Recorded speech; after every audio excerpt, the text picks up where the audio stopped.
Hi, my name is Gefei Liu. If you want to learn more about my play Birds and the Curiosity, written by me and Olivia Xing, please check out this video. Hi, I'm Olivia Xing. I'm the playwright and director of Birds and the Curiosity. In this video, I'll talk about why I love theater, how I've started, what I'm doing now with Birds and the Curiosity, and why you should come see this play at Hollywood Fringe Festival. I think I um I first fall in love with theater. I think it is when I was back in high school. So, I mean, when I was in elementary school and when I was in middle school, I did go to theater, but because from where where I come from, there wasn't much going on in the theaters at that time. So yeah, I wasn't that exposed to theaters when I was a kid. But when I entered middle school, I met several friends, and there was a art festival at our school. So it's a annual festival, and my friend and we would put up sketch comedy shows every year, and that was just super fun. And we kept doing that each year. And I think I just really enjoyed working with friends, creating something new, creating something fun. So after I entered college, I didn't study anything theater related, but I joined the theater club and the musical club at college, and I still am very lucky. I met another bunch of friends and we worked together. Those are just fun experience. So I think theater to me it's a way of finding friends, meeting people who I can um connect with emotionally. Yeah. I first fell in love with theater in the freshman year of college, where um, I accidentally signed up for the audition for the production and I got cast. It's super cliche, super cringy story. Um, but it was a great experience. The piece was Sarah Rule's Eurydice, um, like a feminist take on Eurydice, and I love Sarah Rule, but like I have no idea who she is, what the piece is, what character I'm playing. I have no idea what theater means either because I was born and raised in China and I've never done any theater. Probably seen like one or two puppetry show and that's it. Um, but I fall in love with it immediately because I was not a native speaker and my English was not as fluent as it is now. When I first came to America, like that was 6, 7 years ago. So, but on stage, I felt seen and heard, and it was. mm, it is it's kind of selfish and it's like for my own reason why um I fall in love with theater, and gradually I feel like this idea of something that's about empathy, that's about transcending language and however you look and however you sound like is not just it. Uh, it does not only benefit me, but benefit all the audience too. Like they could identify with the characters on stage and feel represented and feel more free. um why do I have to keep doing it? It's because um wow, why, yeah, right, why do I keep doing it? I'm losing so much money and I'm losing so much sleep and Why do I keep doing theater? Theater is so time consuming. Like the rehearsal, it's every night, 7 to 11, and that's just how it is, like at least 4 or 5 hour long. It's not the same for film, for example, although your shooting day may be 12-hour long, but there's barely any rehearsal, and it just you shot it, it's done. It's not like you rehearse it, you have to present it, and anything could happen, and every iteration will be different. So, but that's the magic of theater, right? It's you have to be so present, and you have to be so in the moment that every second I feel like you are given more life to it. There's always a quote. Growing up, really love this quote, and the context is that I, growing up, especially after my father passed, I have this like mortality anxiety, and like I'm afraid of death, basically. um, and so this quote is, don't give life time, give time life. Something more poetic, but the idea is that it's not about the length, but the depth of the moments where we live. And in theory, I feel like juggling multiple things at the same time constantly in life. I am so focused and present when I'm making theater, and it's like magical. I think writing has been kind of hard for me, especially after um I how do you say um especially after I become an official grown up. Because I mean, in China, we have this like writing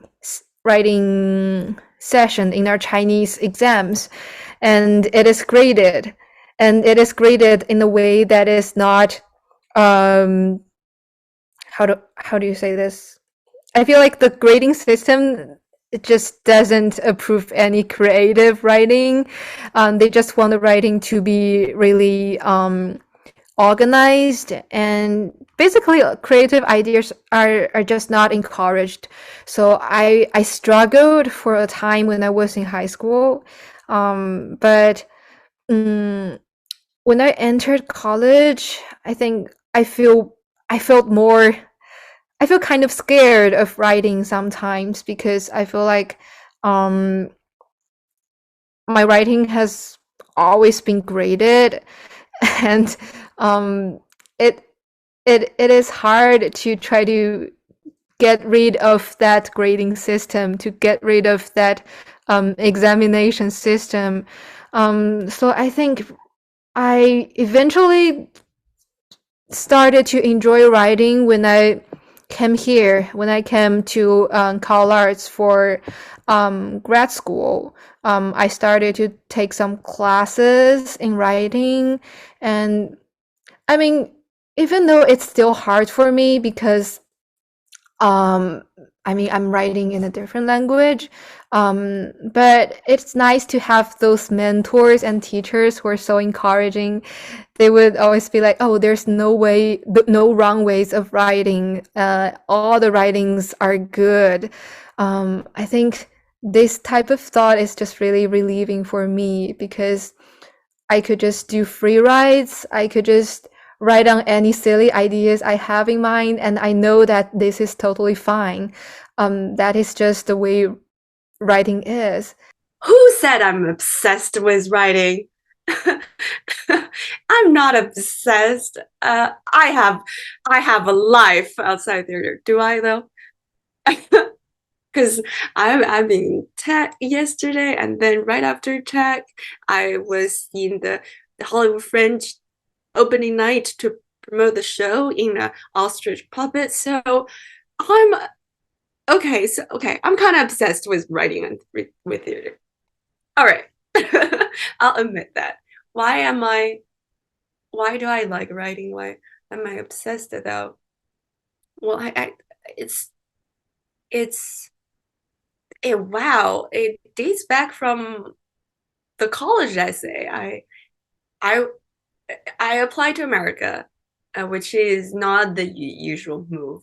Um, mo but the system in China is that you have to pass a standardized test to get into university, and I was particularly bad at math and all related subject, like science related. I wasn't that bad, but I'm not interested in it. I mean, if I have to do it, sure, but I have biased against the standardized test. Um, and then I found this major called comparative literature. That's only an undergrad major in the US or UK, probably some other universities. But I was looking at this major, I was like, wow, comparative literature. I get to do not just, I get to do world literature, I get to study language, and I get to study the philosophy of storytelling. So I'm like, maybe I should apply to study that in America. So I wrote my personal statement about how storytelling can change world, and from a very high school 16-year-old perspective, I was trying to be deep. I I didn't really know what I was saying yet. I still don't know how storytelling can change the world, but I'm getting a more clear feeling. Um, and so I pursued that disciplinary, and I studied multiple language. I speak Mandarin and French. So I did my thesis on the graphic novel that's co-written by a French and a Chinese illustrator. So like, how do you translate a text in graphic novel? Because text in graphic novel is not only textual but also visual. So how do you translate that from English to the Chinese characters? That is even more visual. Because it's all, you know. Um, and then I started writing for theater um during the pandemic,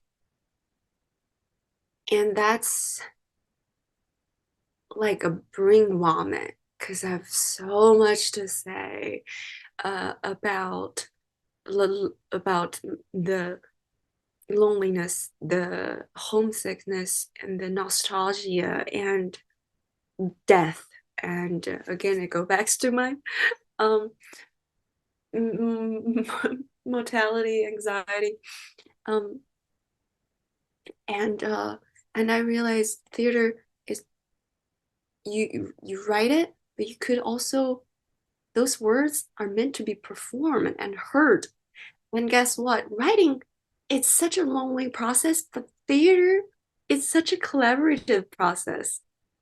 And so I get to give my trust my piece of work writing to others, and they will take care of it. And that's just, I'm so grateful for the collaborativeness of writing for theater. Um, I am I I am obsessed with writing and telling story because I think that's not just my instinct, but also like our, it's species instinct, and it's very primal activity. I'm saying this like it sounds like, oh, so metaphysical, and like, what are you talking about? But you think about it, like wait, what's the word for human? Sapien?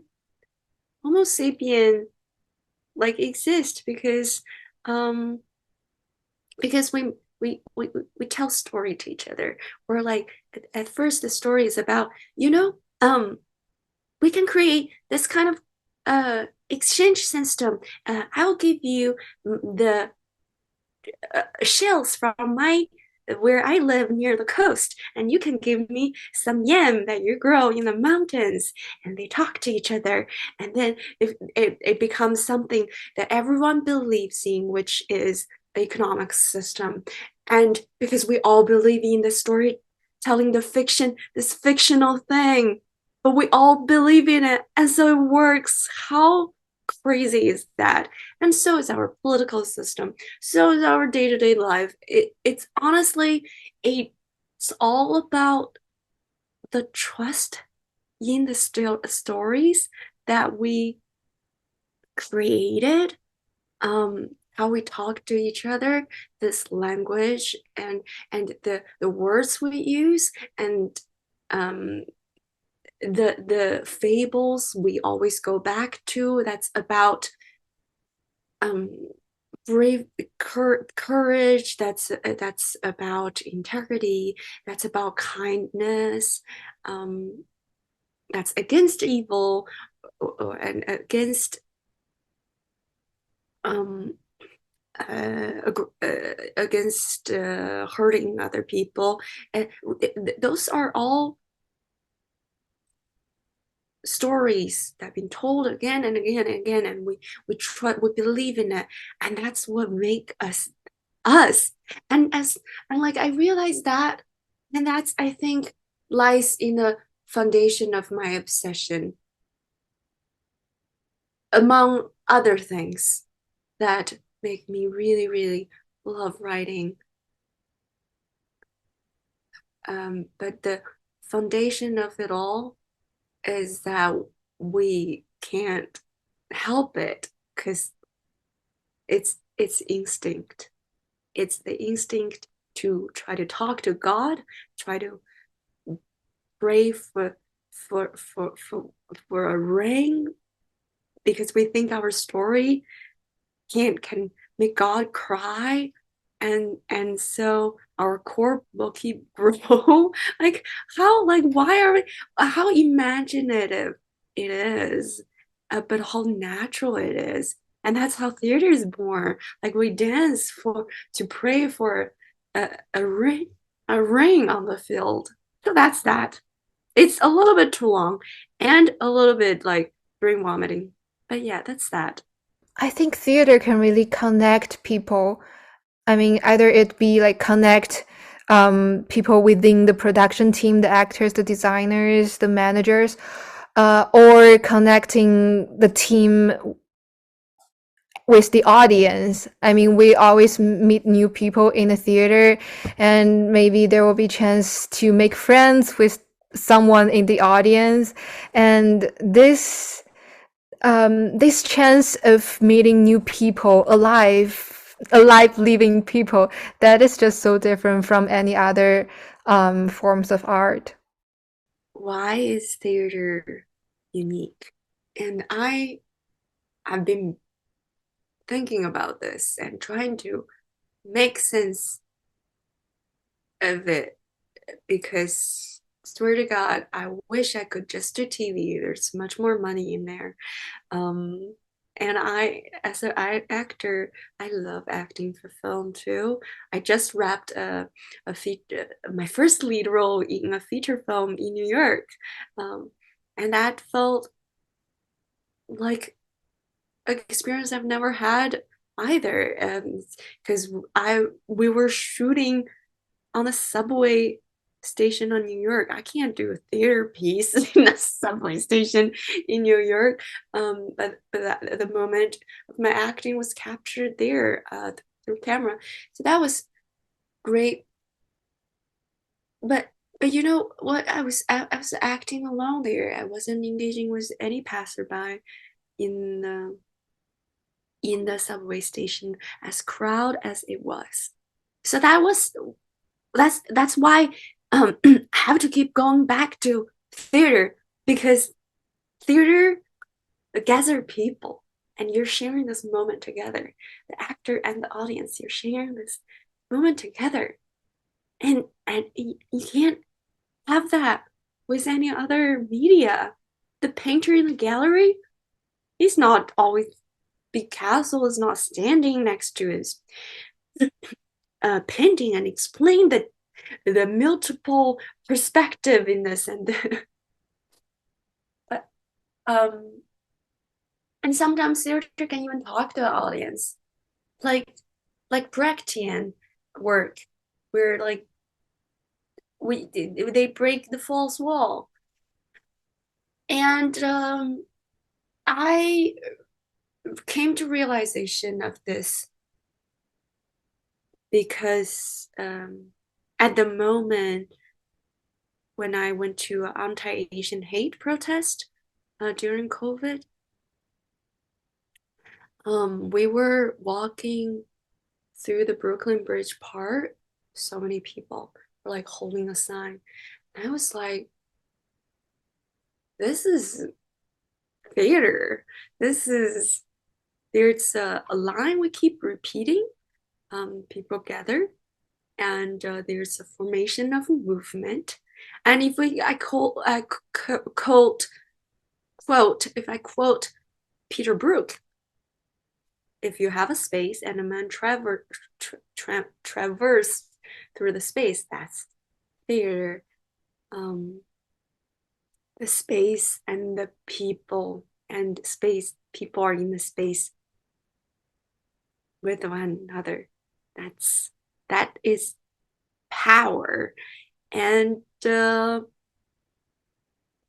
recently, a lot of live shows are banned in China after a stand-up comedian made a very innocent joke, but it could be interpreted, but was interpreted wrong and got fined because the government wanted to. um, I I think people in power are afraid of the power that a live performance, a live performing art experience hold. Um, and that's why I want to do it because if it's something you tell me I shouldn't do, oh man, I wanted to do it even more. For the goldfish piece, that's we staged it in Seattle in December after the protest happened in China, also in support of what's happening in Iran and well, Ukraine, Russia, and other places in the world. And the idea, sometimes I wanted to create a theater is that we could see the piece and the amount of people will walk out of the theater together and we could just take on the streets. And that, that's sort of that's how I see theater. It's protest. I think I always knew that there are Fringe festivals all over the world, but I think I first heard of Hollywood Fringe when when I came here. I mean, in year 2021 or yeah, in 2021, I think. I found out about Fringe Festival last year because a lot of friends from CalArts put on a show there. And I love theater festival. I've been to that's one of the biggest international festival in the world, Avignon, at the southern France. And I always wanted to be part of a theater festival. Like, how fun is that? Um, and to have fun. That's why I joined Holland Fringe. I think we don't really have any idea how the story will turn out to be when we started writing it. Um, it's just that um, last summer, Olivia and I, we were both so boring. We're so bored, and we just wanted to find something to do. And because previously we have produced a show based on Olivia's experience, so we were like, okay, fine, let's create a show based on my experience. So we had a chat. We talked about my experience, my especially my childhood, and we both think, oh, it will be fun to create a story that is based on my childhood story, which is basically my experience as a slightly oversized kid, and that is how we decided to go into the direction that we're going right now. The idea come from a talk with between me and my co-writer, and Gefei was talking about how like sometimes she just think about the issue that she has now and start blaming on her childhood. It's a thing we all do, you know? We're like, this happened because this happened in the past. So now I'm this. I'm not I'm not doing this right now because I never was able to do this, or like it it's a it's limiting though, and it's not being present. So we're like, what if this adult has the same problem as we have? We're like, well, all our problem is because something we experienced in our childhood. But like, what if this adult go back to childhood and realize, oh, I can, instead of helping her, I can actually learn more from her. Like if actually I possess all the qualities in my authentic self and I forgot them on the way of growing up. And I wasn't this unfortunate child.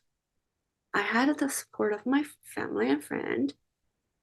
Also, I'm speaking this in the individual cases. I'm not just when I say we, it's like the playwright. I'm not saying everyone had a happy childhood with support of family friends.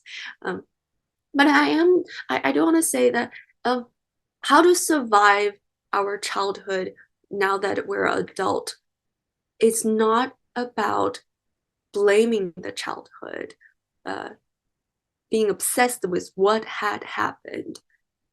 It's about being present. And so the protagonist, the future, the adult self, the adult version of our protagonist travel back and then travel back to her present time and and started to think that the way I survived my childhood, as now that I'm an adult, it's to be an adult and to be myself and love who I am, find who I am and love who I am and move forward instead of moving backwards. So we wrote like two, three, many versions of this story. There's the earlier stages of this story, it's told from this adult perspective, looking back to childhood. And they were like, no, no, no, no, no, no, no. It's not, wait, but this, has she figured out? She figured out where's she gonna go? But we honestly we don't really know. We don't really know yet. And because this piece is really personal, we want to stay true because we haven't figured out. We're still 20 something year old. We're like, but we could write from the how we were, how we felt, and the emotion, the ecstasy and as well as the calamity we felt as a kid for tiny little things, from sharing a snack to like losing a favorite sticker, and just like this tiny little thing creates such huge emotion in us, and we're like, we remember all of that, we could write all of that, and we could let the younger self teach the adult self something.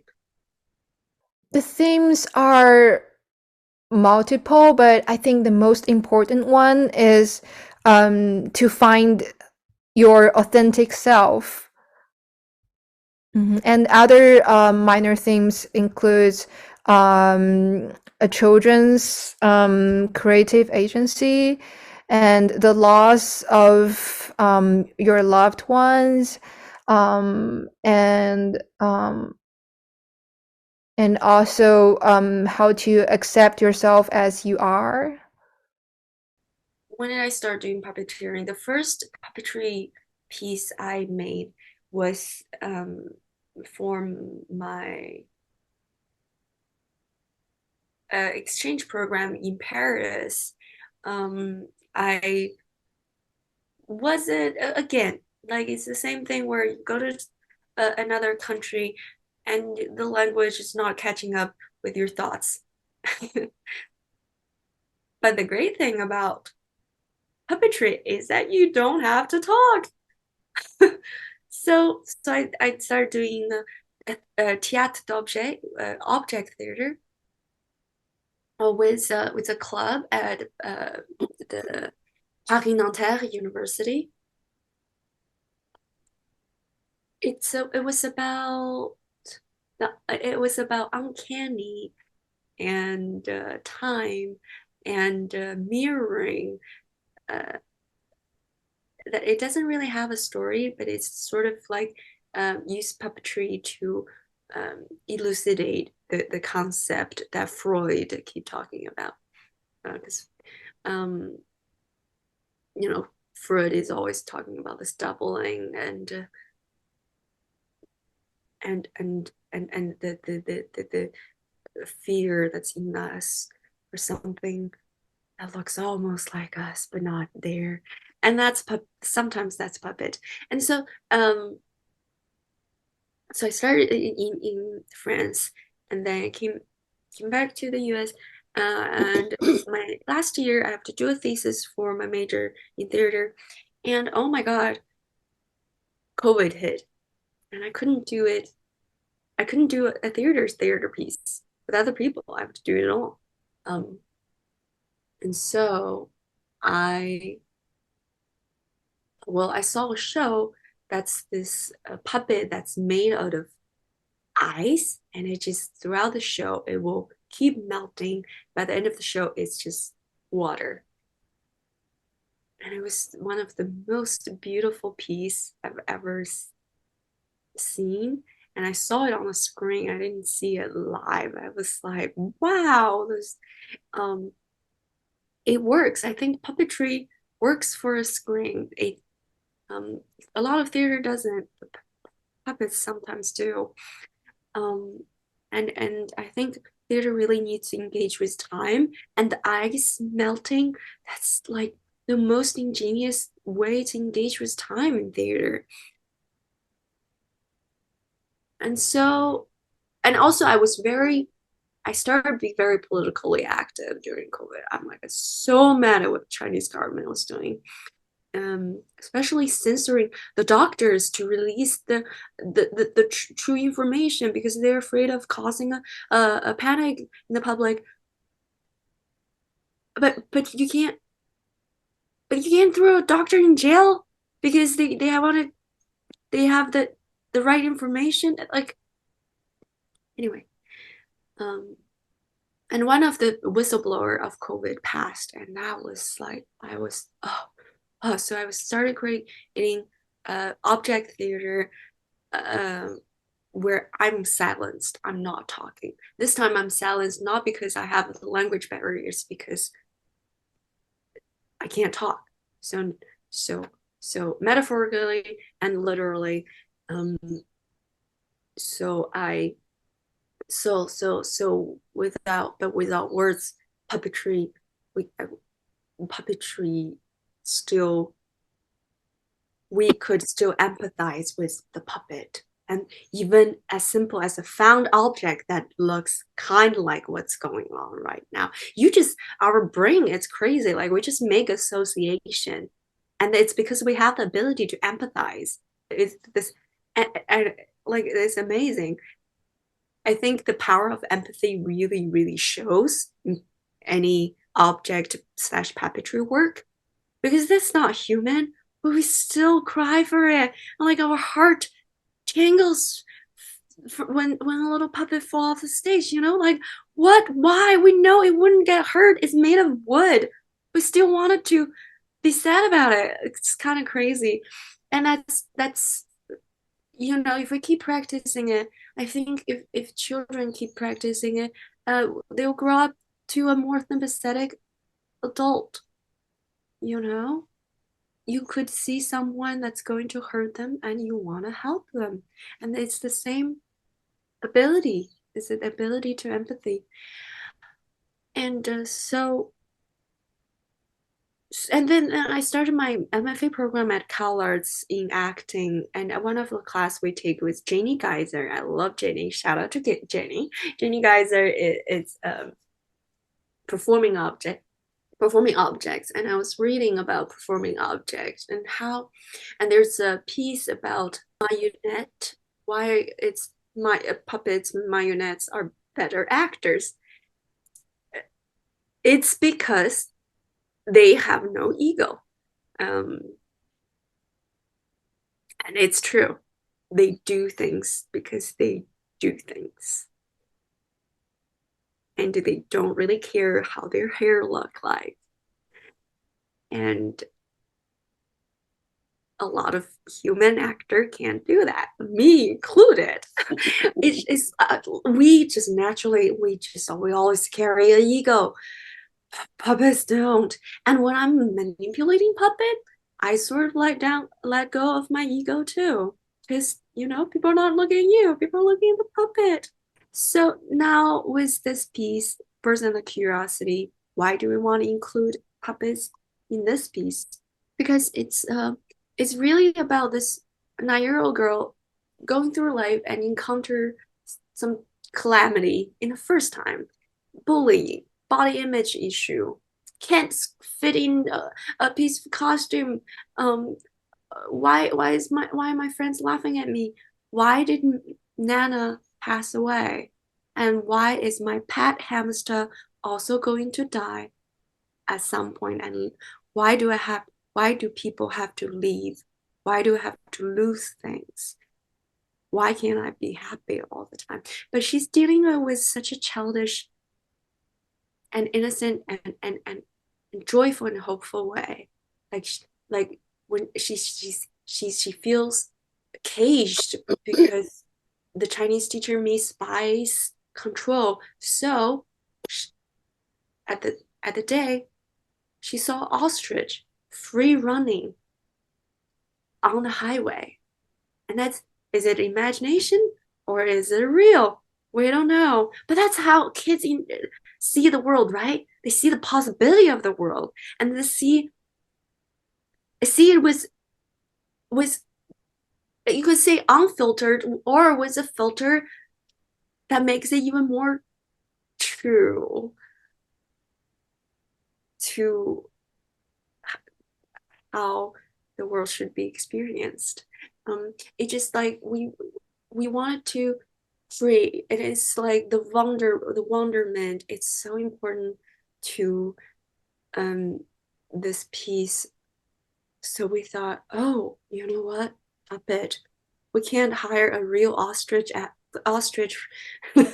but we could make a giant full body puppet that's a shiny ostrich that walk through the aisle of the audience.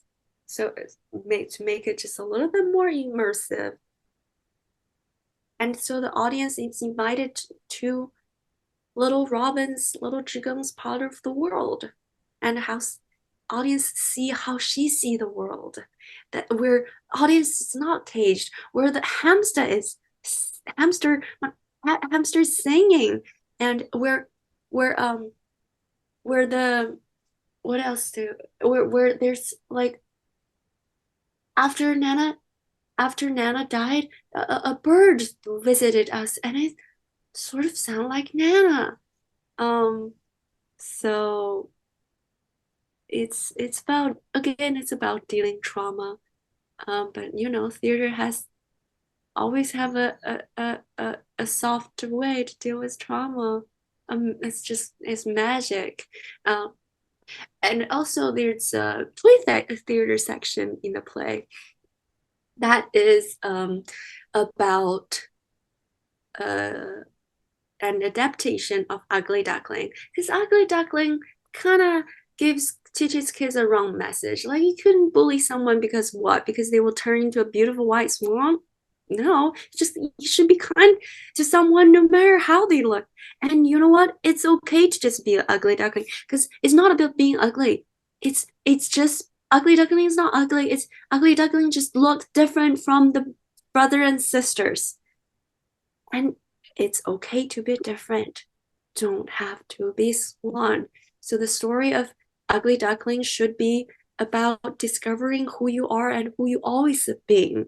You don't have to have a magical makeover or transformation. And so our 9-year-old protagonist rewrite the story in the play. So it's a play in a play, and put on this little toy theater with two of her best friend. That's about ducklings, and they learn about each other, and they learn about how everyone's different from one another, which makes us all the same. So for the actors, we have 9 people in our cast, and most of them are current students or freshly graduated students from Cal Arts. But 2 of them are non-Caucasians. So we found those 2 actors from online.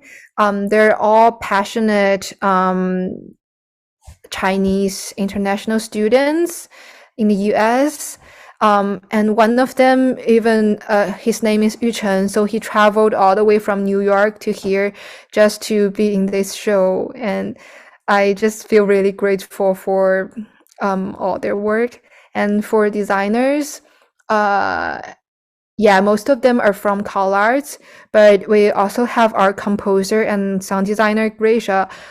She's currently living in China, and we have collaborated on other few shows before.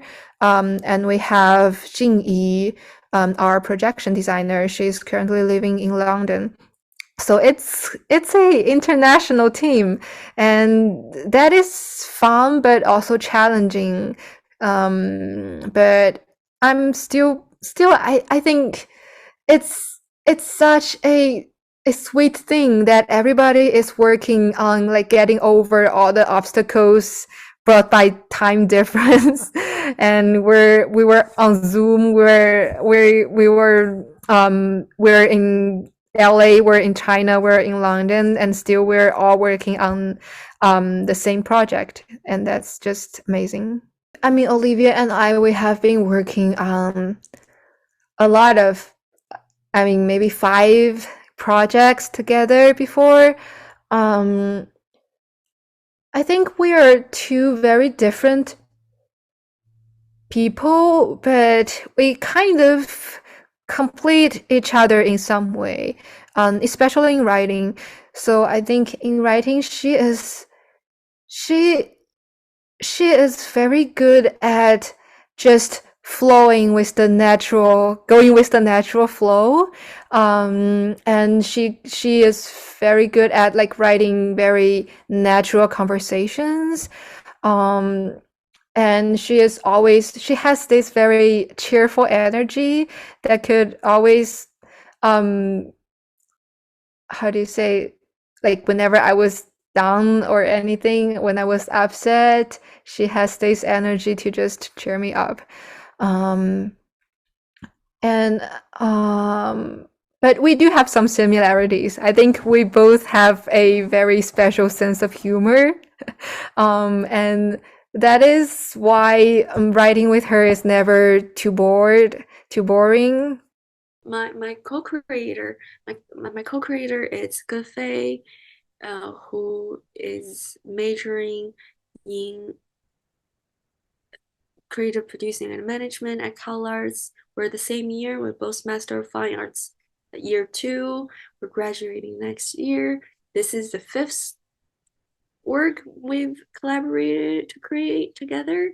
The first one is Every Brilliant Thing. We did the Chinese version of it on Zoom during the pandemic, and then we did our rooftop show where Gefei helped me produce it. And then we did a show, an interview-based show that's about that where we interviewed 6 community member from Wuhan, the where COVID originally, the pandemics originally started. And that was a Zoom show too. It's verbatim, and I was the writer, but we interviewed the participants together, and then we did. Oh wow, this is the 6 people. Okay, no, that doesn't count. And then we did the Goldfish. That one is the first one act play we co-wrote together. And the thing about writing together, it's a question, it's something we get to ask a lot about, because usually the playwright is one person. How do we write together? It's kind of amazing, and I don't know how it works either, really. But we have various skills, like different. We're obviously different from each other. Um, Gefei, I think Gefei sometimes like will has like an idea of the story, and we'll like talk about it together. And I, as an actor, are tend to write for the character, likes writing for the character in a dialogue, and also we get to improv with each other and create a dialogue that way. And Gefei, I think she's naturally better in the like the plot twist, and like the structure of the story. So it worked for some reason, and we're both very hardworking and passionate, and we're very passionate, which makes us make a lot of bad financial decisions when you're too passionate about something. Putting that aside, um, we put a lot of work in writing, and we actually have writing session every day for many hours. It's the diligence. I think writing, sometimes we think of writing and creating art, it's this like you have a thing that's so random, and you have to wait for God to inspire you. But sometimes honestly it's diligence and work, and you just have to put the time. And it's easier to put into the time when you have a buddy. That's why you have a gym buddy, you have a workout buddy, you have a what else, you have a study buddy, and you have a language buddy. And this is Gefei's my writing buddy, theater buddy. So, and when you have a buddy, and we each will reach out to other people, and that's why for this second play we wrote together, we we were able to gather a production team of more than 20 people and cast member. So because I think people believe in like the way we collaborate, so like they wanted to collaborate with us. Um, I'm very grateful for my school also. CalArts is a very collaborative, free space. It is so creative. If you walk around in the hallway on our campus, you can see all the posters on the wall. So many. You can't see the real wall. You could just see the posters. Everyone are working on something with somebody interdisciplinary. So this work, we also collaborate with the fine arts student to create the puppet. We collaborated with an animator to create some graphic. We collaborated with someone from dance school to choreograph the movement. And well, I mean, acting the cohort and like my cohort was the first group of people that read my play, and like that was the first reading of the play that really gave us hope that it could work possibly. Also, like we got all this love and support that's from CalArts, and most of our production team are from CalArts. And it's sort of the same thing when we're with my undergrad. It's like a small community, but you want to work with each other. Like even if it's a women college, we put on play that's like Antigone, or that's like government inspector or Eurydice, where there are male role, but you know, we don't care. We were like, we can be those people. Acting is about transformation. And so like although this play is set in China, and we originally wrote it in Chinese and then translated it into English, we're like we wanted to work with our friends, and also friendship is such an important part of this play too. That's how our protagonist started writing her own little toy theater piece.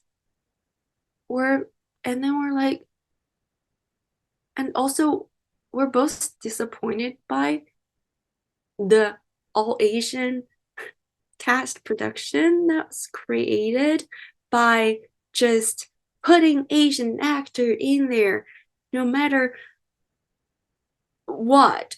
Because I just think, just do you mean that all our experience are the same? Is that really the kind of representation we're looking for? And so we're thinking like, even though this piece is it's like set in China, this is a kid's this is this a kid's world, and maybe it's possible that we do the kind of casting that's gender cross, race across, that the cross, that's everything. And like we give priority to immigrant artists, a lot of international artists at our school too, that's who kind of discriminate in this industry because their visa status. Well, myself included. I don't have a green card in America yet. And like we give priority to POC cast who usually can only play their race, and you know, so it's a very cutie patootie and diverse and passionate group of artists. We're different in every way, gender, body type, and in and out order. So it's theater magic that gathered us. It's great. And that's all I'll say. I think I want the audience, when they are walking out of the theater, I want them to feel like, wow, this is theater. I this sounds a little bit ambitious, but I want to redefine theater for them to make them feel like, oh, theater isn't just Shakespeare. Theater isn't just serious, expensive stuff. Theater is accessible, it's fun. What I want the audience to get out of this production is um, some laughs, some um, some um, other emotions, some laughs. What I want my audience to get out of this piece is an experience that make them kind of sometimes happy, sometimes moved, sometimes kind of sad, but eventually some hopes. Um, and to all the kids that will see the show, I want to say, you, if anyone can overturn this capitalist and hierarchical and bad theater system, this and make more experimental and beautiful and heartfelt pieces, is the young, is the next generation. And honestly, not only in theater, I hope you can, the kids will see this play and feel like I could change the world. And I hope the adults see this play and feel like I can still change the world. I'm really looking forward to hear some feedback from the audience, um, especially the kids. We're now marketing the show as a family friendly show, and there will be a lot of kids coming to see our show. And this is quite a new experience for me because this is like my first kids friendly show, and I think they will have some completely different reaction than adults, and that will be fun. People who like theater for young audience should definitely come. And I think theater for young audience as a concept need to be expanded, because I think theater audience should be fun for both kids and adults. So adults should come too. Um, and there are, this is, I'm not saying the other shows in Hollywood Fringe are not as good as ours. I'm saying there are a lot of solo shows, but you don't see a lot of shows with 10 cast members with that many bodies on stage. We really can create some theater magic. Because, you know, a lot of theater, a lot of time, theater is about bodies and the physicality. Um, what else? I think speaking of how many bodies on stage, I just want to say that this story, although it's a coming of age story of this 9-year-old little girl, it's also about the other characters, and each character has a, a lot of personality and has their own storyline. For example, the grandma, for example, the mom, for example, the bird columnist that a little Zhigong loves reading. Um, uh, for example, the adult version of our protagonist. For example, the cat hamster. Like you even get to know about the origin story and the whole story of a little hamster, and there's also a dialogues of these two passengers on the bus. And so it's not a classic one act or three act play. I would say it's more like a photo album or a constellation, um, with many moments and many characters, um, that's has that's connected by a central theme.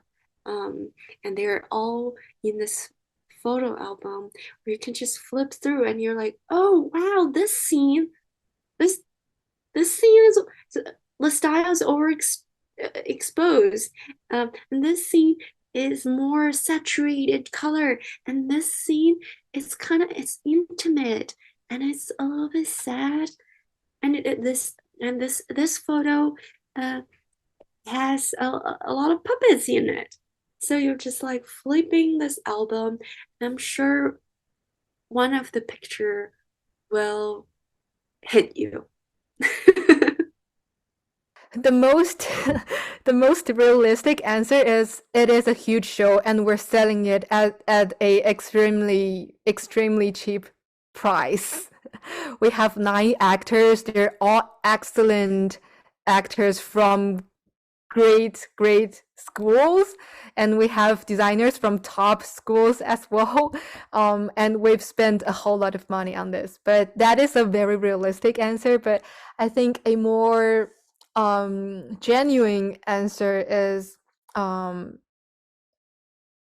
think this is a very private story that is universal in its theme. And I believe that people will find moments in this play that will truly impress them and live with them even after they leave this theater. We've been to the French cabaret and French runway, bringing our show to those events, French events, and we've met some other French people there. And I mean, after being to those events, I feel like I want to see all the French shows because they all look so different, and all the artists, they're just all so passionate about their own productions. And they're all selling it at such a cheap price. I mean, I mean,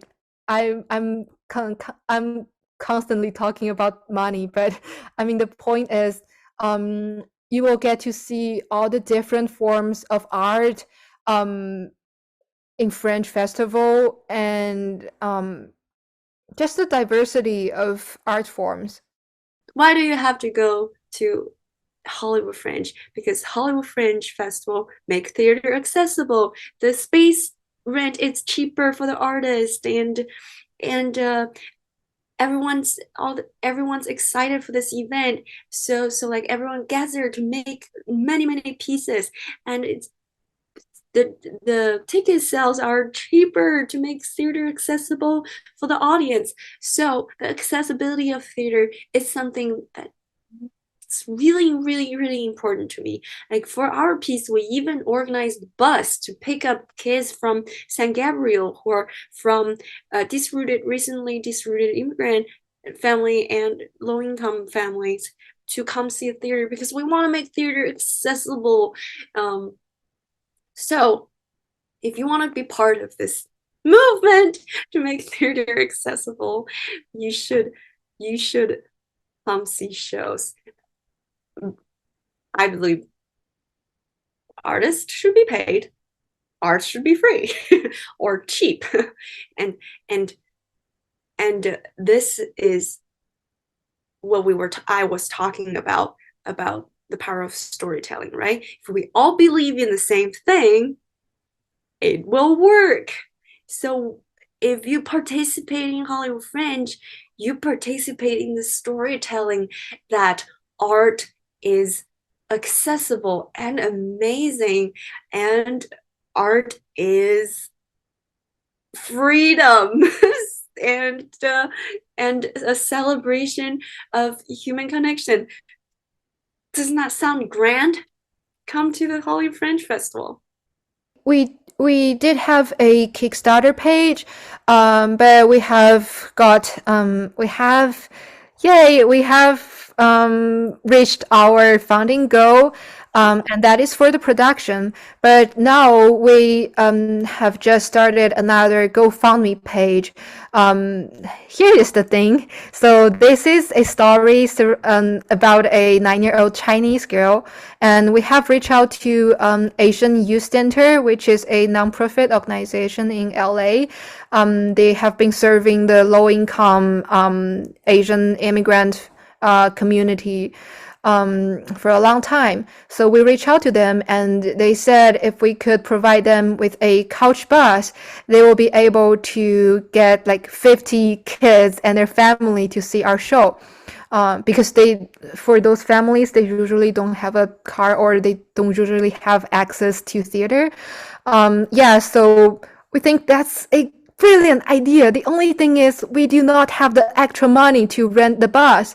So yeah, so we have initiated a GoFundMe page to collect money for the bus rental fee. Theater is not free. Theater is not free. Theater not free for theater maker or for the theater audience, and I'm pissed about it. um, I think at this point, it's about us helping each other to make it more accessible, including, I think, the government should have more funding for the artist so the artist can make a living out of what they're doing. We can't keep doing free works because we're passionate and we love this.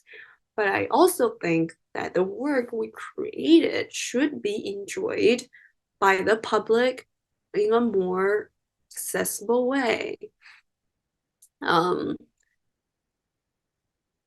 This is to say that it's a dream and it's not reality yet. So right now we have a GoFundMe campaign to, although it's not okay.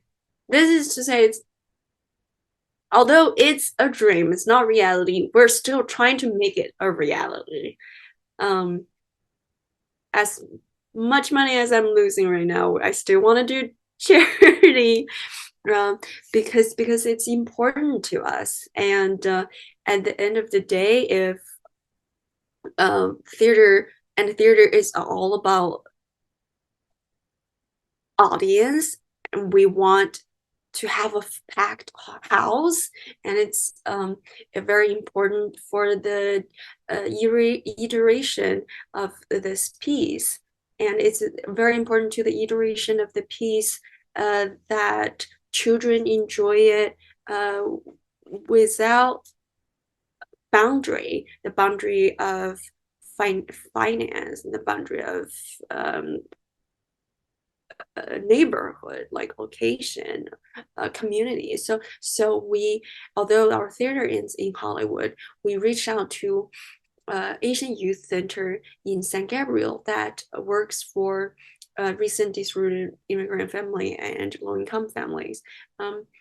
And they organized a trip to bring the kids there in San Gabriel to come see our show because, like Hollywood area, I think the neighborhood in LA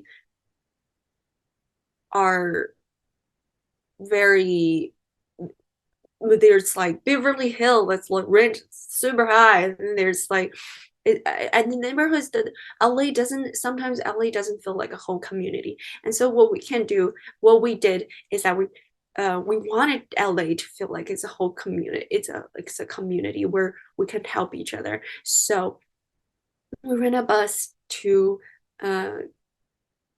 commute the the Asian Youth Center participant to our show Hollywood.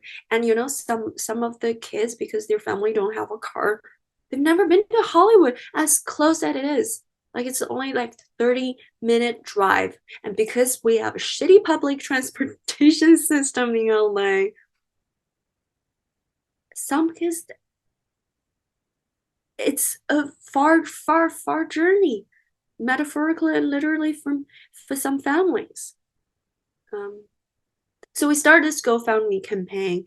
That's a match donation campaign. So if you donate half, if we could donate half of the bus rental fee, we'll match the other half. So the bus rental is $900, and so we started a GoFundMe campaign of $450, and we'll match the other $450, and we'll get 55 AAPI kids some of whom never been in a theater, never been in Hollywood, to see this beautiful, heartwarming piece. How amazing is that? You should donate to us. It's GoFundMe, Birds and the Curiosity, or you could literally just Venmo me at Birds and the Curiosity, which is the title of her show. And if this campaign blow up, we'll be able to get more people, more kids, like, because like we also wanted to there's also other neighborhood, right? Like Alhambra, and there's like Roland Heights, which is one of the further than San Gabriel. But there's a lot of like immigrant families there too, and they are not traditional theater goer. And they never had the privilege to see a theater which is so dear to us, which is so important in our life, right? So if this we have another AAPI Kids show on the morning of 18th, and after that, because our show runs so long and throughout the entire month, after that we have 3 more shows the next weekend. So if this campaign worked, we will be able to create more campaign for the other shows in the next 2 weekends. And maybe we'll even get to take the show to the neighborhood. That include like the cast and the productions transportation to there. Like we're figuring out different ways in which we could let different community to see theater magic. Hi, my name is Gefei Liu. My play Birds and the Curiosity, written by me and my friend Olivia Xing, will come to Hudson Theatres Mainstage this June. There will be shadow puppets, a giant ostrich, a hamster singing, and a lot of other fun stuff happening in this show. It's family friendly, but it's also welcoming all age audiences. You will laugh for sure.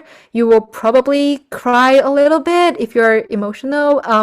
But anyways, it is a story that I believe should be heard by everybody. And please come to see Birds and the Curiosity. See you at the theater. Hi, I'm Olivia. I'm the director and playwright of Birds and the Curiosity. Please to come see our show for the new theater for audience and AAPI piece, Birds and the Curiosity, 鸟语好奇号.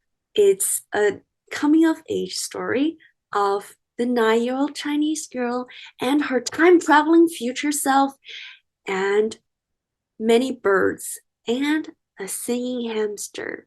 Want to know more? Come see our show at Hudson Theatre from June 9th to 25th during the Hollywood Fringe Festival.